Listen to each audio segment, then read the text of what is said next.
like Home Sweet Home. Mm-hmm. I'd go do do do do do do do do do do. It's all these syllables, Mm-hmm. and then he would come back with words that fit those Fit the things. fit the song. So as I was doing some research and preparing for this podcast, one theme kept popping up that I can resonate with wholeheartedly, and that is you're no stranger to a fist fight. A what? No stranger to a fist fight. Yeah.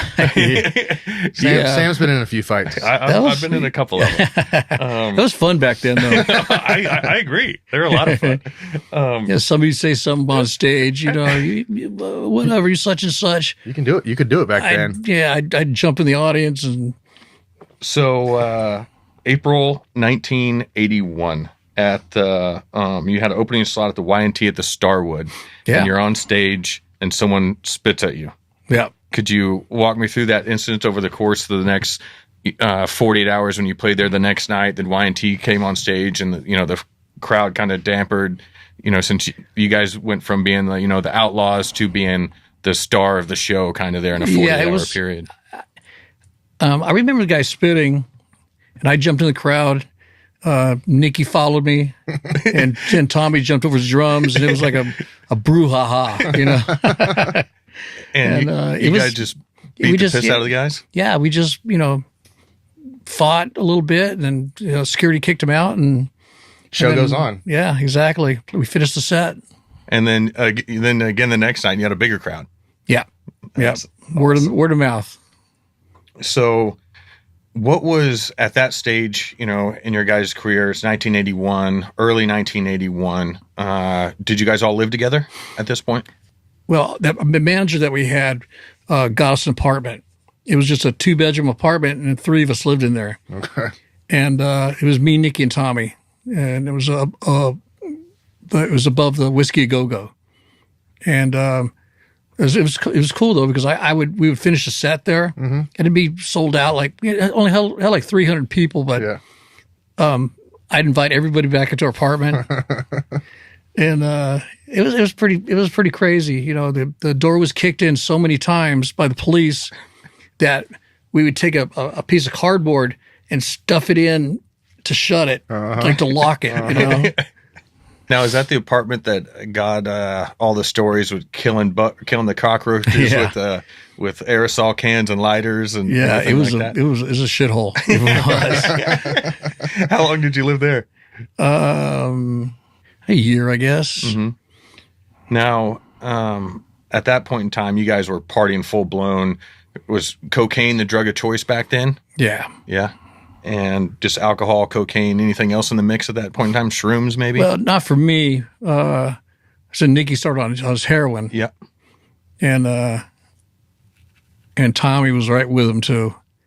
Was that difficult to deal with as a band member or anything like that, or did they just push through it and show up? And this is a lifestyle. No, I did it once in a while too with him, but like during the Shout the Devil album, that was all done on heroin. Really? Yeah. Great album. Yeah. So from 81 to 83 to the second album, did you guys start playing bigger and bigger venues? Were you guys? Yeah. We started playing. Started headlining civic arenas around the country, and then we went to. Were you guys on tour buses? Or a tour bus. One tour bus. One bus. That was and it was boy, that thing was a mess. It was I mean, all we did was it was decorated in women's underwear, and it was a pretty funny place. I mean, it was. I feel like I'd be a hell of a rock star. Yeah. I don't know if I could handle it though. I think that you would burn out in a couple of years. I don't think you could have Vince's longevity. I mean, you're doing great. So the Bark at the Moon tour, was that the pinnacle of your guys' partying, or is that just another tour? Oh, just another tour. Really? But for Ozzy, Ozzy would ride on the bus with us when Sharon wasn't there. Yeah. So when Sharon was gone, when she was there, we called it No Fun Tour. We had T-shirts made up with a big smiley face with bullet holes in it, and the back of the shirt had a circle with a line through it. And said sex, drugs, beer, girls that were not allowed. Because when she was there, she would just give us a case of beer. Oh, really? And not let any girls backstage. When Ozzy was by himself, that's when he'd ride on the bus with us constantly. Yeah. Did he have his own bus and he just hopped on yours? He had several buses. One for the crew, his own bus, but he never rode on his bus when she was gone. He rode with us. I mean, he would come out and he would have Sharon's wig on and her dress, and it was pretty funny. He was a madman back then.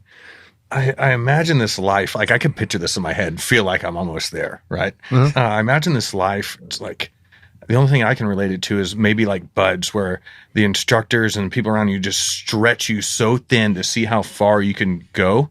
And I imagine that same analogy with just partying, drugs, women, and everything in your guys' life. Was there a point where you just throttled back and it went from recreational to like almost not fun? No, it was always fun. My man. Yeah. That's what I picture in my head. Yeah, no, we had a blast until like 86. Or I got the car accident in 84, I think. Yeah. So I'd stopped everything then. But that only lasted for a short while because I was tested all the time. Sure. And so we had our plane, and they would, hey Vince, can you pass this up? It was a tray of Coke. Yeah. Pass it to the next guy, and I'm drinking, Sparkling water. Yeah. I don't know if I could pass that tray. And I mean, you're a rock star. You gotta dabble. Yeah. Were you guys headlining then at that point? Yeah. Yeah. Yeah. And then it came to a head in 86, 87, when Nikki OD'd on heroin. Yeah. And I heard on the radio, I'm sitting in my house and I hear it on the radio. Nikki Sixx just passed away today. And I'm like, what? Really? You heard it on the radio? Yeah. Wow. And that's where the song "Kickstart My Heart" came, because they got him back alive. He was legally dead for 2 minutes, right? Yeah, something like that. Maybe a little longer. He was out. And what he did is he just went straight home and did another shot. No shit. And he was with someone from Def Leppard, or no? Guns He was N' at Roses? a house party. Okay. He was with Slash was there, Yeah. Slash, what a good and I don't name. know, some other bunch of rock guys are there. Were you guys all friends, the different bands? Yeah, Yeah. yeah, because everybody came to Hollywood to make it. Really?